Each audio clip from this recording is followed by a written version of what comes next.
And today I'll be reading a variety of verses from Exodus. Then Moses had Israel leave the Reed Sea and go out to the Shur desert. They traveled for 3 days in the desert and found no water. When they came to Marah, they couldn't drink Marah's water because it was bitter. That's why it was called Marah. The people complained against Moses. What will we drink? Moses cried out to the Lord, and the Lord pointed out a tree to him. He threw it in the water, and the water became sweet. The Lord made a regulation and a ruling there, and there he tested them. The whole Israelite community set out from Elim and came to the Sin desert, which is located between Elim and Sinai. They set out on the 15th day of the second month after they had left the land of Egypt. The whole Israelite community complained against Moses and Aaron in the desert. The Israelites said to them, "Oh, how we wish that the Lord had just put us to death while we were still in the land of Egypt. There we could sit by the pots cooking meat and eat our fill of bread. Instead, you've brought us out into this desert to starve this whole assembly to death." Then Moses said to Aaron, "Say to the whole Israelite community, 'Come near to the Lord because he's heard your complaints.'" As Aaron spoke to the whole Israelite community, they turned to look towards the desert, and just then, glorious presence of the Lord appeared in the cloud. The Lord spoke to Moses, "I've heard the complaints of the Israelites. Tell them, at twilight you will eat meat, and in the morning you will have your fill of bread. Then you will know that I am the Lord your God." In the evening, a flock of quail flew and covered the camp, and in the morning there was a layer of dew all around the camp. When the layer of dew lifted, there on the desert surface were thin flakes, as thin as frost on the ground. When the Israelites saw it, they said to each other, "What is it?" They didn't know what it was. Moses said to them, "This is the bread that the Lord has given you to eat." The whole Israelite community broke camp and set out to the Sin desert to continue their journey as the Lord commanded. They set up their camp at Rephidim, and there was no water for the people to drink. The people argued with Moses and said, "Give us water to drink." Moses said to them, "Why are you arguing with me? Why are you testing the Lord?" But the people were very thirsty for water there, and they complained to Moses, "Why did you bring us out to Egypt to kill us, our children, and our livestock with thirst?" So Moses cried out to the Lord, "What should I do with this people? They are getting ready to stone me." The Lord said to Moses, "Go on ahead of the people and take some of Israel's elders with you. Take in your hand the shepherd's rod that you will use to strike the Nile River and go. I'll be standing there in front of you on the rock at Horeb. Hit the rock. Water will come out of it, and the people will be able to drink." Moses did so while Israel's elders watched. He called the place Massah and Meribah, because the Israelites argued with and tested the Lord, asking, "Is the Lord really with us or not?" Thank you, Trish.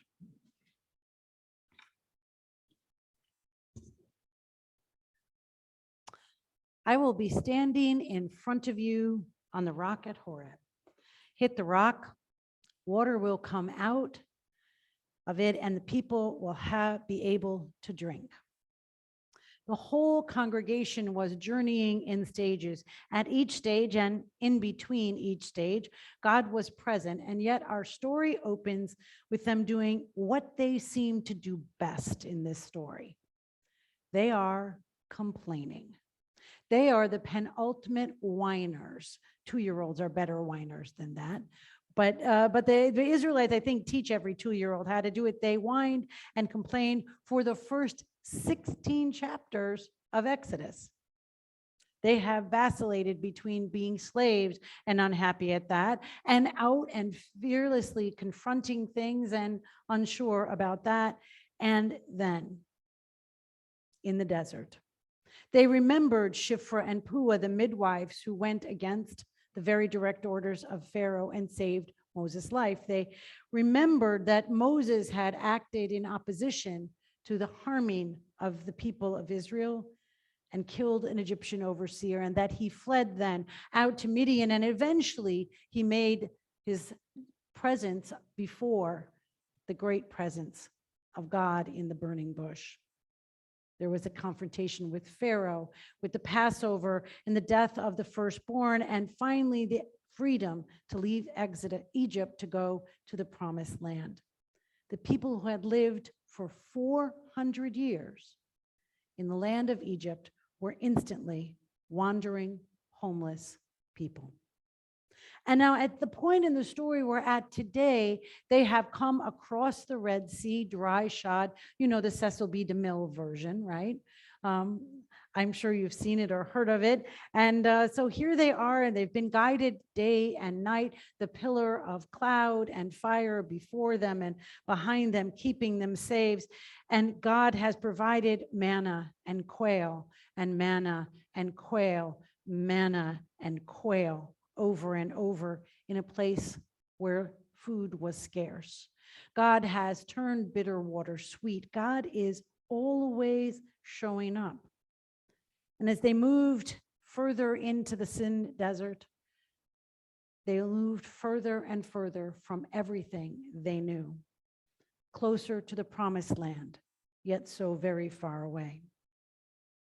The human spirit is amazing, though, because it takes a long time to be willing to leave what we know and go into the unknown. It seems that there's bizarrely some security even in misery until that darkness becomes so pervasive that you can no longer function and you take a step toward a promised land, a step toward wholeness, a step toward living, truly living as the beloved of God. So here they are, wandering around, our ancestors, and their patience is thinning out. It didn't seem to matter that God was there in the pillar and the fire. It didn't seem to matter that there was quail again for dinner. It didn't matter that they had figured out only gather what you need and God will provide enough for the Sabbath day. God's had been providing and consistent all the way along, and they were in a new place. They were still confused, still thinking, still wondering, and still living in a desert. Not the geographical one, but in a desert of faith and hope, and they were thirsty. They needed water, as we all do, to live, but they needed the water of life to sustain them in the journey. They needed the living water of God that can make all the difference in the world. The water of life that sustains no matter what. They were so desperate to make sense of their world, to control what they did, to just find some sense of normalcy, that they even threatened to kill Moses. Why don't you just leave us back in Egypt to die? I wonder if God got tired of listening to Moses. Because as they complained to Moses, the folks did, Moses complained to God. I just wonder, how much does God want to hear? The blessing is all of it. Not only does God hear all of it, but God provides in the midst of the desert, no matter what. So God says to Moses, when all the people are ready to stone him, take them out to a different rock, give them a different way of seeing things, take them out to a rock, a place that is lifeless and barren and dead, and crack it open, because that's the source of life. I'll be standing there in front of you on the rock at Horeb. Hit the rock. Water will come out of it, and the people will be able to drink. Years and years, actually centuries later, a young man laid asleep on the hot sands of the North African desert. He told me that when he looked at the stars above, it was as if he heard the angels and stories from the Bible right there. The sky and stars were so close. he heard those angels in the midst of war telling him to fear not. Never, he said, did he ever experience such a profound connection to creation in the midst of devastation. It was there that he recalled the stories of faith. In the beginning was the Word, and the Word was with God. Victor had learned about God in a land of scarcity, geographically far from the desert that he was laying in that at night, but a place that thought of itself as desolate and barren. There was little food. There were few goods to buy because there were few men to farm or manufacture. There were even few men to be fathers or teachers. This was the reality of after World War I in England. When Victor was 8, his father had died and his mother needed to move where family was on Alma Lane on Salcombe Hill in Devon. Mrs. Clark, who lived next door, he described her as the old busybody. That was Mrs. Clark. So you know that lady, right? She was there and she walked next door and suggested that he and his 2 little sisters needed to go to Sunday school. So she had the perfect solution. He could go out the lane, down to the north. When he gets to the intersection, go to the left, go down the hill. And when you get to Greengarth, the name of a house, just knock on the door and ask about Sunday school. Victor was 8. His sisters were younger. And he did what Mrs. Clark told him to do. He went out the lane, down to the corner, turned to the left, went down the hill, halfway about into town, and there was Greengarth, and he knocked on the door, and an elderly little old man answered the door and said, "Oh my, there are children here." And he invited them in, and they sat in the parlor, and Victor remembered sitting in that parlor with his 2 little sisters. And Mr. Souter said, "Well, you've come for Sunday school. That's a very good thing. And I think what you should do is meet me at the corner at 9:15 on Sunday. If you come out Alma Lane to Salcombe Hill Road, I will meet you there."